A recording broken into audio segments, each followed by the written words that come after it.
வணக்கம். தினமலர்.com மாலை 4 மணி செய்திகள். முக்கிய நிகழ்வுகள். அக்டோபர் 23ஆம் தேதி கூடுகிறது தமிழக சட்டசபை. முக்கிய மசோதாக்களை நிறைவேற்ற அரசு திட்டம். அரசியல் பரபரப்புகள், எதிர்பார்ப்பு. மத்திய பிரதேச மாநிலம் ரத்னகார் கோவில் கூட்ட நெரிசலில் சிக்கி பலியானோர் எண்ணிக்கை 110ஆக உயர்வு. சிந்து நதியில் அடித்துச் செல்லப்பட்ட 40 பேர் கதி தெரியவில்லை. ஃபைலின் புயலால் ஒடிசா மற்றும் ஆந்திராவில் 25 பேர் பலி. 2500 கோடி ரூபாய் மதிப்பு விவசாய நிலங்கள் சேதம். காற்றழுத்த மண்டலம் நீடிப்பதால் 6 மாநிலங்களில் கனமழை நீடிப்பு. விரிவான செய்திகள். தமிழக சட்டசபை வரும் அக்டோபர் 23ஆம் தேதி கூடுவதாக தமிழக கவர்னர் அறிவித்துள்ளார். தமிழக கவர்னர் ரோசையாவின் உத்தரவை திங்களன்று ராஜ்பவன் வெளியிட்டுள்ளது. இதன்படி வரும் அக்டோபர் 23ஆம் தேதி புதன்கிழமை காலை 10 மணிக்கு தமிழக சட்டசபை கூட்டப்படுவதாக அறிவிக்கப்பட்டுள்ளது. இந்த அறிக்கையை தமிழக கவர்னர் ரோசையா மற்றும் சட்டசபை செயலாளர் ஜமாலுதீன் வெளியிட்டுள்ளனர். இக்கூட்டத்தின் போது முக்கிய மசோதாக்கள் நிறைவேற்றப்படும் என்று எதிர்பார்க்கப்படுகிறது. மேலும் கடந்த சட்டசபை கூட்டத்தொடரின் போது தேமுதிகவைச் சேர்ந்த கொறடா சந்திரகுமார் உட்பட 6 பேர் சஸ்பெண்ட் செய்யப்பட்டனர். அவர்களது அலுவலகம் பூட்டப்பட்டு அனைத்து சலுகைகளும் ரத்து செய்யப்பட்டன. அவர்களது தண்டனை காலம் முடிவடைந்த நிலையில் சஸ்பெண்ட் செய்யப்பட்ட 6 தேமுதிக எம்எல்ஏக்களும் இக்கூட்டத்தில் பங்கேற்பர் என்று எதிர்பார்க்கப்படுகிறது. இது தவிர அதிருப்தி தேமுதிக எம்எல்ஏக்களுக்கு தேமுதிக தலைவர் விஜயகாந்த் ராஜ்யசபா தேர்தலின் போது யாருக்கு ஓட்டு போட வேண்டும் என்று கட்டளையிட்டது தொடர்பாக சட்டசபை செயலாளர் ஜமாலுதீனிடம் அதிருப்தியாளர்கள் புகார் தெரிவித்திருந்தனர். மேலும் கடந்த முறை சட்டசபை கூட்டத்தொடர் நடந்தபோது பெரும்பாலும் சபை புறக்கணிப்பில் திமுக எம்எல்ஏக்கள் ஈடுபட்டனர். இந்த பரபரப்பான சூழலிலும் ஏற்காடு இடைத்தேர்தல் மற்றும் லோக்சபா தேர்தல் களங்கள் சூடு பிடித்துள்ள சூழ்நிலையிலும் தமிழக சட்டசபை வரும் 23ஆம் தேதி கூடுகிறது. மத்திய பிரதேச மாநிலம் தாட்டியா மாவட்டம் ரத்னகார் கோவில் கூட்ட நெரிசலில் சிக்கி பலியானோரின் எண்ணிக்கை 110ஆக உயர்ந்துள்ளது. சிந்து நதியில் அடித்துச் செல்லப்பட்டவர்கள் அதிகம் என்பதால் உயிர்பலி அதிகரிக்கும் என்று அஞ்சப்படுகிறது. மத்திய பிரதேச மாநிலம் தாட்டியா மாவட்டத்தில் வரலாற்று சிறப்புமிக்க ராம்கார் கோவில் உள்ளது. தசரா திருவிழாவை ஒட்டி ஞாயிறன்று இங்குள்ள துர்க்கை கோவிலுக்கு 1,00,000க்கும் மேற்பட்ட பக்தர்கள் திரண்டனர். யமுனையின் துணை நதியான சிந்து நதியின் குறுக்கே 500 மீட்டர் நீளமுள்ள பாலத்தின் வழியே இக்கோவிலை சென்றடைய வேண்டும். ஒரே நேரத்தில் பல்லாயிரக்கணக்கான பக்தர்கள் பாலத்தில் சென்று கொண்டிருந்த போது பாலம் இடிய துவங்கியதாக சிலர் அலறியதால் எல்லோரும் பாதுகாப்பு தேடி ஓடத் துவங்கினர்.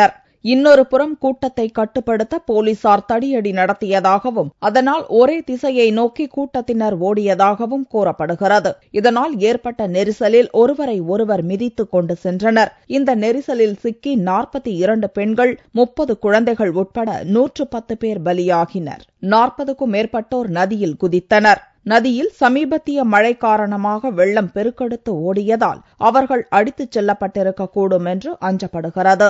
இதனால் பலி எண்ணிக்கை மேலும் அதிகரிக்கும் என்று அஞ்சப்படுகிறது. கோவில் இருந்த பகுதியில் பல கிலோமீட்டர் தூரத்துக்கு வாகன நெரிசல் ஏற்பட்டதால் மீட்பு படையினர் அங்கு வருவதற்கு தாமதமானதும் பலி எண்ணிக்கை அதிகரிப்புக்கு காரணமாக கூறப்படுகிறது.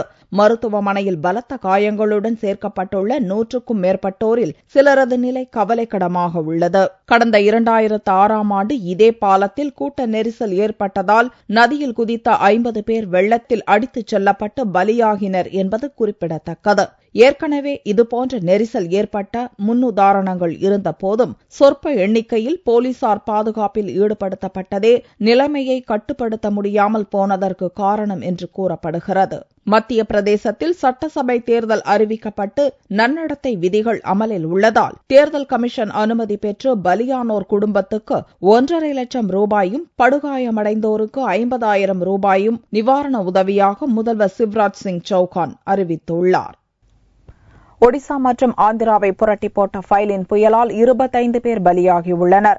2500 கோடி ரூபாய்க்கு அதிகமாக பயிர்கள் மற்றும் உடைமைகள் சேதம் ஏற்பட்டுள்ளது.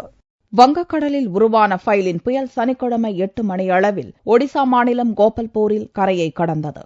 100 கிலோமீட்டர் வேகத்தில் சூறாவளி காற்றுடன் பெய்த பேய் மழையால் ஒடிசாவில் கடுமையான பாதிப்பு ஏற்பட்டுள்ளது. ஆந்திராவின் வடக்கு கடலோர மாவட்டங்களையும் புயல் கடுமையாக பாதித்துள்ளது. கடந்த 1999ஆம் ஆண்டு இதேபோன்ற புயலால் 10,000க்கும் அதிகமானோர் பலியானதை அடுத்து இம்முறை முன்னெச்சரிக்கை நடவடிக்கைகள் தீவிரமாக மேற்கொள்ளப்பட்டு புயல் பாதிக்கும் பகுதிகளிலிருந்து 6 லட்சத்துக்கும் அதிகமானோர் பாதுகாப்பான இடங்களுக்கு அப்புறப்படுத்தப்பட்டனர். இதனால் உயிர் பலி குறைந்தாலும் ஆந்திரா மற்றும் ஒடிசாவில் 25 பேர் பலியாகியுள்ளனர். லட்சக்கணக்கான வீடுகள் புயலால் பாதிக்கப்பட்டுள்ள நிலையில் பல்லாயிரக்கணக்கான வீடுகள், மரங்கள், மின் கம்பங்கள், டிரான்ஸ்பார்மர்கள் நொறுங்கி விழுந்துள்ளன. இதனால் பல சாலைகளில் போக்குவரத்து தடைப்பட்டுள்ளது. ஒடிசா மற்றும் ஆந்திராவில் நிவாரணப் பணிகள் முழு வீச்சுடன் நடந்து வரும் நிலையில் அங்கு தொடர்ந்து கனமழை பெய்து வருவதால் மீட்புப் பணிகளில் பாதிப்பு ஏற்பட்டுள்ளது. ஒடிசாவில் மட்டும் 12 மாவட்டங்களில் உள்ள 14,520 கிராமங்கள் புயல், மழை மற்றும் வெள்ளத்தால் கடுமையாக பாதிக்கப்பட்டுள்ளன. இப்பகுதியில் மட்டும் 81 லட்சம் பேர் பாதிக்கப்பட்டுள்ளனர். 2.34 லட்சம் வீடுகள் சேதமடைந்துள்ளன. அறுவடைக்கு தயாராக உள்ள நெல் வயல்களில் வெள்ள நீர் புகுந்து 2,400 கோடி ரூபாய் அளவுக்கு சேதம் ஏற்பட்டுள்ளதாக அம்மாநில வருவாய்த்துறை அமைச்சர் எஸ்.என். பட்ரோ தெரிவித்துள்ளார். பல்வேறு பகுதிகளில் மின்சாரம், தொலைத்தொடர்பு, சாலை போக்குவரத்து மட்டுமின்றி ரயில் போக்குவரத்தும் தடைப்பட்டுள்ளது. ஃபைலின் புயல் கரையை கடந்தாலும் காற்றழுத்த மண்டலமாக நீடிப்பதால் பீகார், மேற்கு வங்கம், சத்தீஸ்கர், உத்தரப்பிரதேசம் மாநிலங்களில் பல்வேறு மாவட்டங்களில் கனமழை பெய்து வருகிறது. பீகாரில் ஏற்கனவே பெய்த மழையால் நதிகளில் நீர்ப்பெருக்கு அதிகரித்துள்ள நிலையில் பல பகுதிகளில் வெள்ள அபாய எச்சரிக்கை வெளியிடப்பட்டுள்ளது. மேற்கு வங்கத்தில் பெய்து வரும் கனமழையால் 2 மின்சாரம் தாக்கி பலியாகியுள்ளனர். தற்போது காற்றழுத்த மண்டலம் நேபாளம் நோக்கி நகர்ந்து வருவதாக வானிலை ஆய்வு மையம் தெரிவித்துள்ளது. பயங்கரவாதிகள் பக்ருதீன் உள்ளிட்டோரை கண்டுபிடிக்க உதவிய போலீசாருக்கும் தமிழக அரசு பரிசுத் தொகையை அறிவித்துள்ளது. தமிழக முதல்வர் ஜெயலலிதா திங்களன்று ஒரு அறிவிப்பை வெளியிட்டார். கடந்த 4ஆம் தேதி பயங்கரவாதி பக்ருதீன், 5ஆம் தேதி பிலால் மாலிக், பன்னா இஸ்மாயில் ஆகியோரை தமிழக போலீசார் கைது செய்துள்ளதை நினைவுபடுத்திய முதல்வர் ஜெயலலிதா இதில் தொடர்புடைய போலீசாருக்கு பரிசும் பதவி உயர்வும் அளித்ததை சுட்டிக்காட்டியுள்ளார். மேலும் இதுபோன்ற பயங்கரவாதிகளை பிடிப்பதில் கூட்டு முயற்சி, ஒருங்கிணைந்த செயல்பாடு முக்கியம் என்று தெரிவித்துள்ள முதல்வர் ஜெயலலிதா வேறு சிலருக்கும் ரொக்க பரிசை அறிவித்துள்ளார். இதன்படி பக்ருதீனை பிடிக்க உதவிய சென்னை பெரியமேடு இன்ஸ்பெக்டர் வீரகுமார், புத்தூரில் உதவியாக இருந்த மதுரை தலைமை காவலர்கள் விஜயபெருமாள், மாரியப்பன் ஆகியோருக்கு தலா 5 லட்சம் ரூபாய் பரிசு அறிவிக்கப்பட்டுள்ளது. சென்னை பெரியமேடு பெண் காவலர் ராதிகா, மதுரை, நெல்லை இன்ஸ்பெக்டர்கள் ராமமூர்த்தி, பண்டரிநாதன் ஆகியோருக்கு தலா 2 லட்சம் ரூபாய் பரிசு அறிவிக்கப்பட்டுள்ளது. இது தவிர பெரியமேடு காவல் அலுவலர்கள், வெடிப்பொருட்களை செயலிழக்கச் செய்தோர் மற்றும் பயங்கரவாதிகளை அடையாளம் காணவும் பிடிக்கவும் உதவி செய்தோர் என்று மொத்தம் 245 பேருக்கு தலா 1 லட்சம் ரூபாய் வழங்கவும் முதல்வர் உத்தரவிட்டுள்ளார். நடிகர் சஞ்சய் தத்தின் சிறை விடுமுறை அவரது மருத்துவ சிகிச்சைக்காக மேலும் 14 நாட்கள் நீடிக்கப்பட்டுள்ளது. மும்பை சங்கிலி தொடர் குண்டு வெடிப்பு வழக்கில் சட்டவிரோதமாக AK-47 ரக துப்பாக்கி வைத்திருந்த வழக்கில் நடிகர் சஞ்சய் தத்துக்கு 5 ஆண்டுகள் சிறை தண்டனை விதித்து உச்சநீதிமன்றம் தீர்ப்பளித்தது.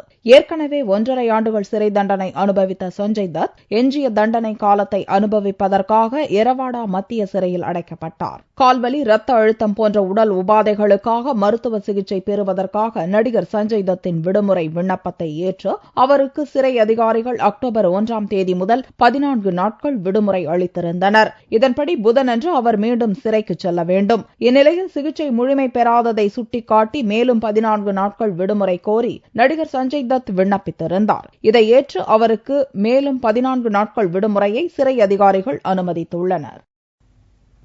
பக்ரீத் பண்டிகையை முன்னிட்டு கூட்டு குர்பானி கொடுப்பதற்காக 100க்கும் மேற்பட்ட ஒட்டகங்கள் சென்னைக்கு கொண்டு வரப்பட்டுள்ளன.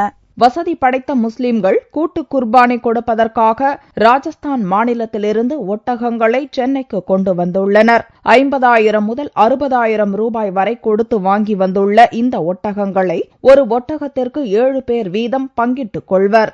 இந்த கூட்டு குர்பானியுடைய திட்டம் ஒரு ஒட்டகத்தின் 7 பங்காக கொடுக்கப்பட்டு அதை ஒன்று தமக்கும் எடுத்துக்கொண்டு மற்றொன்று உறவினருக்கும் கொடுத்து இன்னொன்றை ஏழைகளுக்கும் கொடுக்குமாறு நாயகம் ஸல்லல்லாஹு அலைஹி வஸல்லம் அவர்கள் சொன்னதை அந்த வழிமுறையை நாம் 1400 ஆண்டு காலமாக பின்பற்றி வருகிறோம். அதே செயலை தான் இப்பவும் செய்து கொண்டிருக்கின்றோம். தமிழகம் முழுவதும் கூட்டு குர்பானி கொடுப்பதற்காக 300க்கும் மேற்பட்ட ஒட்டகங்கள் கொண்டு வரப்பட்டுள்ளதாக இஸ்லாமிய அமைப்பினர் தெரிவித்துள்ளனர்.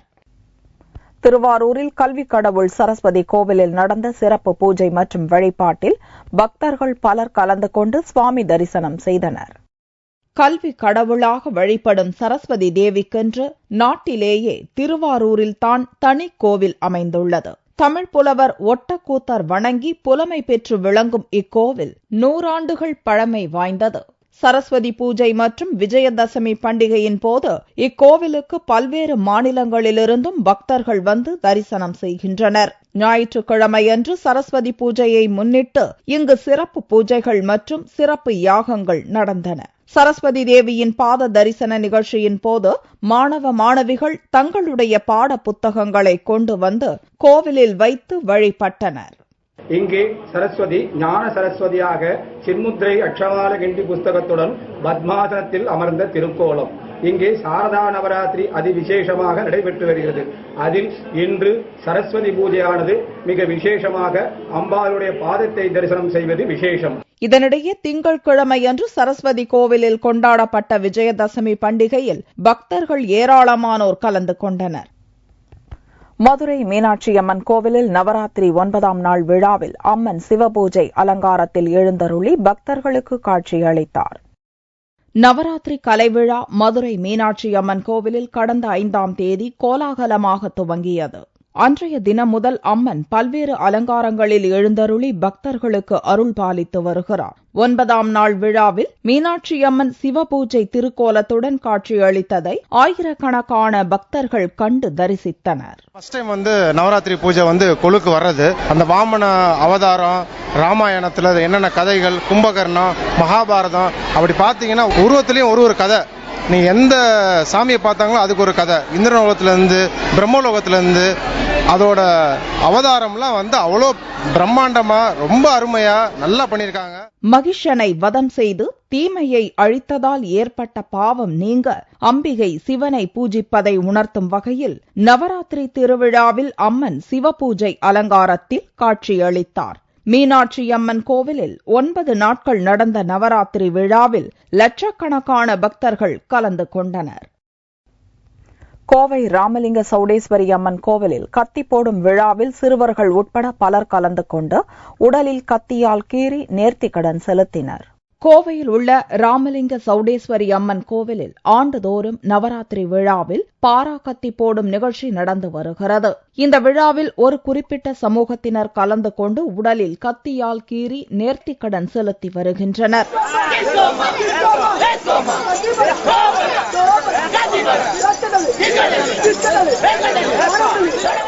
இந்த ஆண்டு திருவிழா ஞாயிற்றுக்கிழமையன்று நடந்தது. விழாவில் சிறுவர்கள் முதல் பெரியவர்கள் வரை கலந்து கொண்டு உடலில் கத்தியால் கீறியபடி ஊர்வலமாக வந்து நேர்த்திக்கடன் செலுத்தினர். ஸ்ரீ ராமலிங்க சௌடேஸ்வரி அம்மனுக்கு ஆண்டுதோறும் பரம்பரையாக 9 நாட்கள் நவராத்திரி விழா கொண்டாடுகிறோம். அந்த வகையிலே அம்மனுக்கு 9 நாட்களும் பலவிதமான அலங்காரங்கள் செய்து கடைசியாக விஜயதசமி என்று அம்மனுக்கு வீராவேசமாக தெலுங்கு தேவாங்க இளைஞர் பெருமக்கள் கத்தி போட்டுக்கொண்டு அம்மனுக்கு அருள் செய்து இன்று மாலை அசுரனை வதம் செய்கின்ற நிகழ்ச்சி வன்னிமரம் நிகழ்ச்சி நடக்கின்றது. நவராத்திரி விழாவை முன்னிட்டு நடந்த இந்த கத்தி போடும் விழாவை பொதுமக்கள் ஆர்வமுடன் பார்த்தனர். தங்கத்தின் விலையில் திங்கட்கிழமை அன்று ஒரு சவரனுக்கு 32 ரூபாய் அதிகரித்திருந்தது. ஒரு சவரன் தங்கம் 22,432 ரூபாய்க்கு விற்பனையானது. 1 கிராம் ஆபரண தங்கம் 2,804 ரூபாயாக இருந்தது. வெள்ளி 1 கிராமுக்கு ₹1.50 குறைந்து 49 ரூபாய் 80 காசுகளுக்கு விற்பனையானது. பார்வெள்ளியின் விலை 46,540 ரூபாயாக இருந்தது. விஜயதசமி சரஸ்வதி பூஜையை முன்னிட்டு கோவில் பள்ளிகளில் குழந்தைகளுக்கு ஆரம்ப கல்வியளிக்கும் வித்யாரம்பம் எனப்படும் எழுத்தறிவிக்கும் நிகழ்ச்சி நடந்தது. இந்துக்களின் பண்டிகைகளில் ஒன்றான விஜயதசமி மற்றும் சரஸ்வதி பூஜை திங்களன்று கோலாகலமாக கொண்டாடப்பட்டது. இந்நன்னாள் குழந்தைகளுக்கு ஆரம்ப கல்வி கற்றுத்தர உகந்த நாளாகும். கொல்லூர் மூகாம்பிகை, குருவாயூர் கிருஷ்ணர் கோவிலுக்கு அடுத்தபடியாக சென்னை மகாலிங்கபுரத்தில் உள்ள ஐயப்பன் மற்றும் குருவாயூரப்பன் கோவிலில் வித்யாரம்பம் எனப்படும் எழுத்தறிவிக்கும் நிகழ்ச்சி நடந்தது. தங்கள் குழந்தைகளை பள்ளியில் சேர்க்கும் முன்பு கோவிலுக்கு அழைத்து வந்து அர்ச்சகர் முன்னிலையில் பெற்றோரின் மடியில் குழந்தையை அமரச் செய்து பச்சரிசி நிரப்பப்பட்ட தட்டில் குழந்தைகளின் விரல்களை பிடித்து அ ஆ என்ற தமிழின் உயிர் எழுத்தை எழுத வைத்தனர். குழந்தைகளின் நாக்கில் பொன்னால் ஓம் ஹரி ஸ்ரீ கணபதியாய நமக என்ற வாசகத்தையும் எழுதினர். விஜயதசமி அன்னைக்கு இந்த குழந்தைங்களுக்கு எழுத்தறிவித்தல் அப்படின்னு ஒரு இது சடங்கு இருக்கு. குழந்தைங்களுக்கு நாக்கில் அந்த தங்க மோதிரத்தினால ஹரிஸ்ரீ கணபதாயி நமகான்னு எழுதி அவங்களுக்கு அந்த எழுத்து அறிவித்தல். சரஸ்வதி பூஜை அன்னைக்கு இது பண்றது, குழந்தைங்களுக்கு இது பண்றதுனால அவங்களுக்கு ரொம்ப படிப்பிலையும் இதுல எல்லாம் ரொம்ப அறிவும் ஆற்றலும் உண்டாகும்னு ஒரு நம்பிக்கையில நாங்க பண்ணிட்டு இருக்கோம். இன்னைக்கு விஜயதசமி நாள்னால நீங்க குழந்தைய ஸ்கூலுக்கு போட போறோம்.